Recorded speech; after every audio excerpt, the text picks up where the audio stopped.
So one bad thing with the Scion FRS, the stock head unit, you have to always run power and the camera is always on. So there's some LEDs on this camera and they always stay on.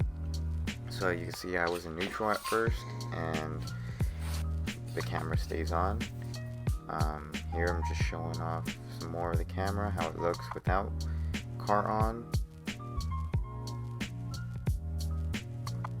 One thing I thought about fixing or trying to fix that was just put some black electrical tape over the LEDs. Can't figure out how else to really change them or cover them up. So here are some nighttime shots. You can see the license plate lights are on. The right side is where the camera's at, so it's slightly brighter. Zoom in here. So the camera is off center, so when you're looking at it in the reverse, you'll just see that the lines don't exactly match up.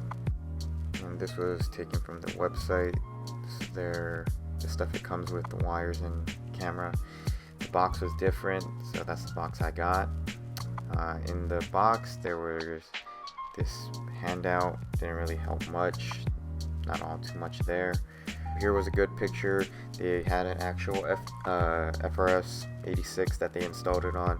The camera, if you notice when you see it, the camera won't fit through the license plate garnish hole. So the only thing that had to be done was you had to unscrew the camera away from the license plate light cover, and then just take those two pieces apart, put them one on the outside, one on the inside, and then just screw the camera back in through the hole there. That's pretty much it. Thanks for watching. I could answer any of the questions in the comments below.